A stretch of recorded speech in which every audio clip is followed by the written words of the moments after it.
Welcome back to the show. Right, so here's something to think about. The next time you surf the internet, consider this. You might just be one click away from becoming the next victim of cybercrime. Of course, we talk about a new study that's been released from security software maker Norton, revealed that 83% of internet users have fallen victim to online scams. And they say it's time to just understand how real cybercrime is and fight back against this digital epidemic. Yes, take back your internet connection. So to help us, of course, do this is Symantec's Asia Pacific Regional Consumer Product Marketing Manager David Hall, right here on The Breakfast Show, live. Welcome to the show, David. Welcome, good sir. And yes, scary statistic indeed, 83%. And why don't we hear these people complaining, picketing on the lines and going, we want our internet back? It's a really alarming statistic that globally we've seen 65% of people have been a victim.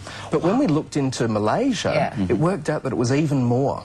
So it's a really staggering fact, and it remains that cybercrime is real crime. And if 83% of people were having their wallet stolen in the street, we'd have the army in. Yeah, exactly. But because we're in the comfort of our own home, those are some of the things that we need to be able to make sure that people understand what's going on out there. Could it also be, as far as Malaysia is concerned, because of the IT literacy rate, many people out there, internet users are going, it can never happen to me, you know? That's always the thought, isn't it, David?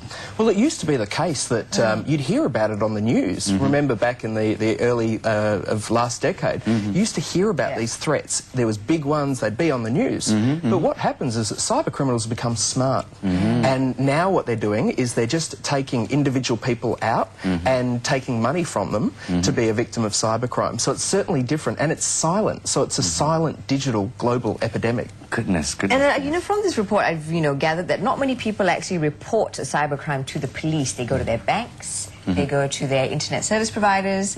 Why is that? Is there because there is no solid regulation or enforcement against cybercrime? Many people aren't sure who to report it to as well.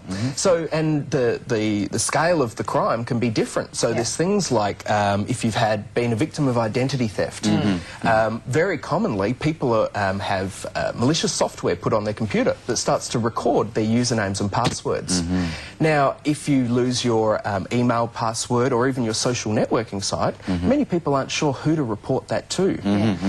But it's a real crime, and that's what we need people to be as angry as I am about the fact that cyber criminals are out there, and we need to be able to report it. Many people are scared about the stigma of, if I go to a police station and report this, probably the police officer is going to be laughing at me. Oh, he just lost his identity on Facebook. Oh my goodness, he's making a police report. But it's very real indeed. So let's take a look at a little bit of background on the Norton cybercrime report. Of course, tell us a little bit about the initiative. What are the major findings? Exactly. Yes, well, we at Norton really exist to be able to fight all digital dangers. So this is the third annual report that we've been doing, and this year we decided to really focus in on the human impact of this cybercrime as it happens to us. So far it's been very, very silent. So we've learnt a lot of things, that it's certainly been a global digital epidemic, it's a silent crime, and it's happening to 83% of us. Scary statistic. So actually you can, somewhat prevent this from happening to you. We are actually this morning giving away 5 sets of the Norton Internet Security 2011. A brand new version. Yeah, there you go. And we'll tell you how to win these 5 packages later on the show. But meanwhile, let's go on to through a little bit of the questions. This study, does it really reveal how people feel and what people do once they become victims? One of the overwhelming themes that came out of the report is people feel powerless. They're never really sure what to do, or the fact that cyber criminals are faceless. If someone mugs you, you know who did it, you know who to be angry at. But people feel powerless. They're not sure who the bad guys are, and that's what makes it really, and with really cyber criminals also, they could give you a fake phone number, they could change their email address, so it's most likely you may never find them again. Absolutely. We've seen a lot of data that many people have spent a lot of time trying to fight back against after being a victim, and some of them, even the majority, never actually fully recover from being a victim. Oh goodness, and that's another scary report. And the thing is, what measures are people currently taking? I mean, the thing is, the simplest to do is, of course, introduce an antivirus software into your computer, but people are not picking it up, are they?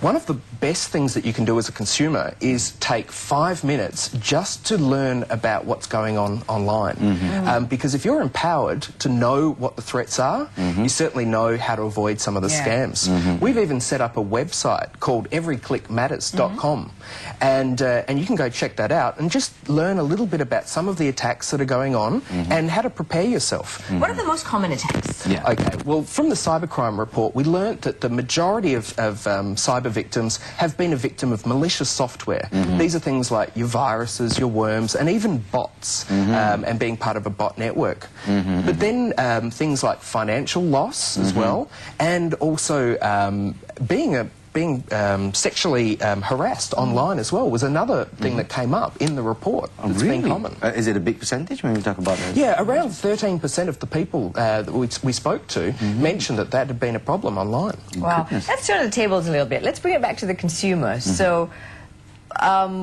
a lot of people download illegally, whether it's torrents or movies. Is that cybercrime? Well, certainly every country has their laws on whether that's, and the majority of that, it's not right to steal music or movies.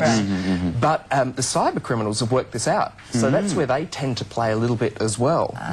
So quite often, doing some of this behaviour can lead to actually introducing more threats into your life. I see. Well, now let's talk about the boom of social networks as well. And you definitely see cases of people being slandered over the internet, especially on social networks. Now, a lot of people are confused. Is this a crime or not? Well, if there's things like identity theft, if someone's stealing your identity and setting up a fake profile and sending out words that you would have never sent, that's identity theft, and that's a crime. And young kids have been doing this for fun. I've even seen grown-ups do it for fun. It's not right, and people need to know what's right. But the good news out of this report is we learnt that there was an overwhelming understanding of what makes a good digital citizen as well. And people know that it's not right to send out spam or impersonate people online or bully and those kind of things. So that was some good news that we saw out of the report, that we're starting to understand, I guess, our online manners, which is really, really important to see how we're evolving. So an online code of ethics that's been developed at the moment. But the thing is, it's all it pertains to certain your own individuality. You know, you want to be an honest person on the internet. Okay, you take that step to be positive, but not many people are like that. Is that what do you think, David? Well, I guess the evolution of manners, how it works online, is really sort of growing up, and we're starting to understand that it's not right to do this or that or send out embarrassing photos. And it's good because we're starting to learn what is right and wrong as we all behave in these new social networks. It's very, very different. It's one to many that we speak now when we have a social network. All right, so as we told you earlier, we're giving away 5 sets of the Norton Internet Security 2011, and all you need to do is answer this multiple choice question. Well, take a look at this, ladies and gentlemen. Which of the following is good practice to avoid being victimized by cyber criminals? It's even multiple choice, guys. Apply outdated security software, that's A. B. Report cybercrime cases to the authorities, openly talk about it to gain more awareness. Or C. Post all my information and whereabouts on my Facebook wall. No worries, there's even software to do that as well. So you need to complete this slogan, I love the breakfast show, because, and do that in not more than 20 words, and then send everything to us at tbs@ntv7.com.my. Yes. We have 5 sets to give away this morning. David, unfortunately, we have run out of time, but before we go, I'm just throwing this in there. WikiLeaks has become a hot topic over the last couple of days. Your thoughts on this? Some parties say what he's done is illegal. Some say otherwise. He's done nothing wrong. So what's your take on this? Well, it's up to law enforcement around all the different places in the world to make that decision. But as a consumer, I know if I never want anything to come out online, don't put it online. That's the smartest thing you can ever do. So me as a consumer, if I don't want that silly photo of me to come out, I don't ever post it online. Because a lot of things people don't realize is that once something is on the internet, it is there. there forever. Right? You've lost control of it, Yeah. really. So that's always smart. I always say, does it pass the grandma test? Would my grandmother be embarrassed of seeing this online? If not, I'll never put it up there. Simple rule for us internet denizens to obey. If it's not good enough for your grandma, it's not good enough for the internet. It's very, very simple indeed. Of course, as far as this interview is concerned, to internet users out there, to our viewers out there, know your rights. Simple as that. And of course, be empowered.